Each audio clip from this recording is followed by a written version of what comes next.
Welcome to the Writer Reads Flash Fiction from another 365 days of flash fiction. Month 5, Day 27. Adeline's Choice. Adeline cooked for 20 every day, 6 times a day. Breakfast, morning tea, lunch, afternoon tea, dinner, and supper.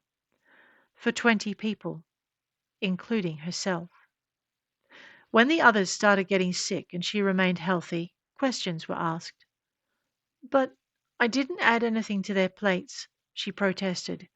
"It was all taken from the same pan or pot." The investigators didn't believe her, so she demonstrated, cooking one joint meal, then letting them do the serving to avoid suspicion that any one part of the stew was less contaminated than the rest. They watched her prepare it, checking every ingredient and cooking utensil, and monitored her every move with drone-mounted sensors that covered every angle as she worked. When she was done, she ate with the rest, and was still the only one to not become ill. "I don't understand." Adeline burst into tears. Frustrated, the colony sponsors sent a medical ship, and everyone who'd ever set foot on the planet, including those who hadn't eaten at the Ondragar colony kitchens, were scanned, tested, and mapped from surface to cellular. The same went for every ingredient in the kitchen, including those grown in the colony gardens. Nothing was left untested, not air or soil or any source of water, including the rain that fell during the medical ship's stay. And then they waited. Living in isolation cells on board the Odyssey Blue and eating pre-packaged ration bars until the results came back, Adeline tried to sleep and not to think, which grew harder as the days dragged on.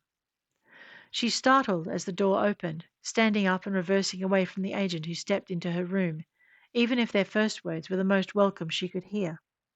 "You're off the hook."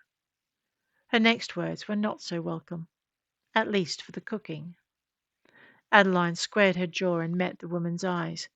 "What am I not off the hook for?" "Being a descendant of the Aquapearl colonies." Adeline froze. "A what?" "Your grandfather," the agent offered. "I never met him," Adeline replied. "No," the agent agreed. "He got his children off-world before the lizardine killed him. They offer compensation." Compensation was interesting, but Adeline had more important things on her mind. "But how does this mean I didn't get sick like everyone else?" she asked. "The genetic tinkering done to your father means you have a resistance to some of the chemicals present in Ondragar's plant life. You're immune, and others like you, but not your fellow humans. This world will be ceded to the lizardine and others like yourself. The company is in negotiation." Adeline wondered what that meant for her.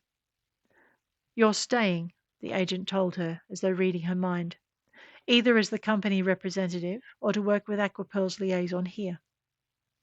While that was a relief, it rankled. "Do I get a choice?" The agent smiled, a thing so cold it chilled her. "Of course," she replied, "but your heritage is now part of your file, and the lizardines still have claim." "Which means no other company will take me, and this one will restrict my access to—" She sighed. "Pretty much everything." Including promotions, she thought, or any other kind of advancement. "So, you ready?" the agent asked brightly, and Adeline wondered what she'd missed. "For what?" she asked. "To sign your resignation and meet the lizardine," the agent clarified.